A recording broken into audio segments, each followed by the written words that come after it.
donc moi je m'appelle Mireille Campourcy, j'ai 32 ans, je suis développeuse JavaScript chez Zenica à Nantes. Mon métier concrètement, ça consiste à développer des applis en JavaScript, en back et en front.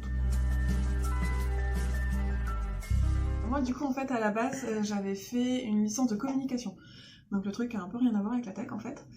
Donc c'est de la communication pure et ensuite je suis partie sur de la communication plutôt sur internet. Et j'ai travaillé pendant 4 ans encore en tant que webmaster, où là pour le coup je faisais très peu de dev, c'était pareil, beaucoup de communication. Mais par contre j'arrêtais pas de voir du code passer au bout de 4 ans, et j'étais trop frustrée de voir du code passer sans le comprendre, et ça m'a donné en fait envie d'aller plus loin. Donc je me suis reformée à 27 ans, je suis partie faire du coup un bac plus 4 concepteur développeur informatique à Nantes. Et j'ai eu mon diplôme en 2016, il y a 3 ans et demi. Et ben, je fais ce métier depuis, et je suis super contente, c'est super, c'est hyper intéressant. Pendant mon diplôme, j'ai fait 2 ans d'alternance, où j'ai travaillé en agence web, donc ça m'a permis de voir un petit peu plein de projets différents, et plein de façons de travailler assez différentes. Et puis ensuite, je suis partie chez ce qu'on appelle chez des éditeurs, donc des gens qui éditent une solution complète. Donc c'était encore d'autres façons de travailler. Et là, ça fait 2 ans maintenant que je suis en ESN, c'est-à-dire que en fait, je suis embauchée par une entreprise qui va m'envoyer chez les clients pour faire différentes applications. Voilà, et c'est super intéressant. Et j'adore mon métier.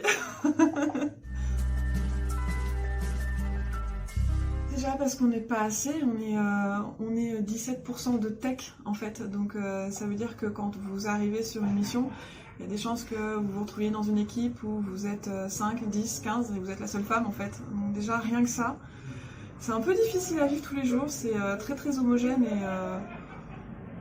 vous vous retrouvez un peu avec toujours les mêmes personnes qui parlent des mêmes choses, qui ont un peu la même façon de penser, donc j'exagère un petit peu en disant ça, mais avoir de la diversité dans l'informatique, ça permet aussi d'avoir d'autres profils, d'autres conversations, d'autres choses, d'autres façons de faire, d'autres façons de travailler, d'autres façons d'appréhender le travail.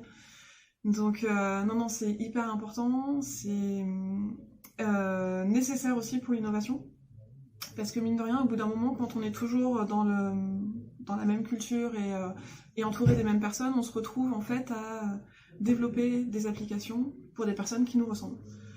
Donc c'est pas super pour l'innovation. On a des exemples assez flagrants comme ça. C'était Google il y a quelques années qui avait développé un système qui permettait de mettre des tags sur les photos, des tags automatiques. Voilà.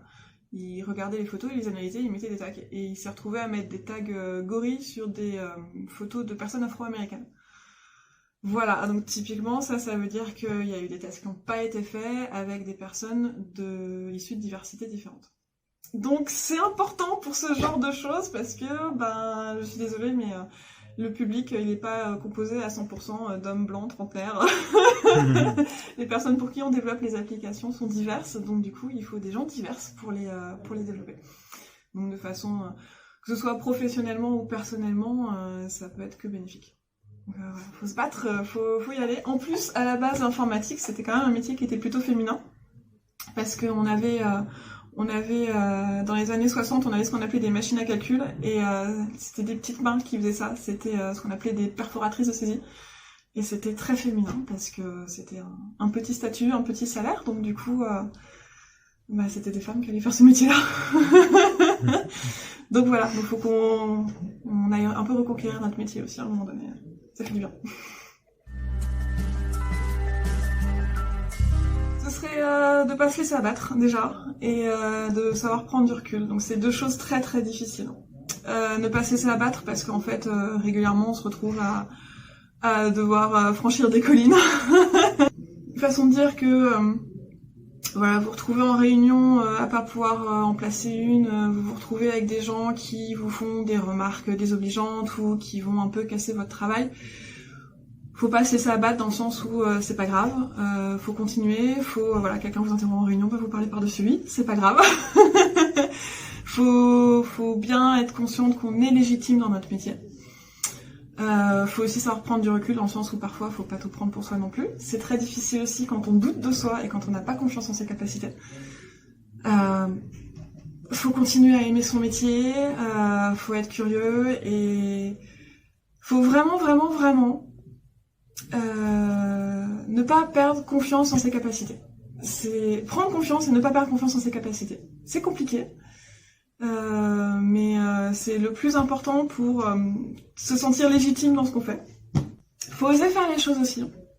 Ça, c'est quelque chose que j'ai pour le coup appris dans ma boîte où on nous encourage beaucoup à faire ça. Si vous avez envie de faire quelque chose et que vous voyez que personne ne le fait, ben faites-le. Voilà, c'est simple. Si vous avez envie de donner des talks et que vous avez peur en fait qu'on se moque de vous, ben non, on se moquera pas de vous, faites-le. C'est vraiment important. Faire des talks quand on est une femme dans l'informatique aussi, c'est super important parce qu'il y en a très très peu qui le font. Donc faut y aller, faut oser, faut montrer le chemin. Faut montrer que c'est possible, qu'on peut faire.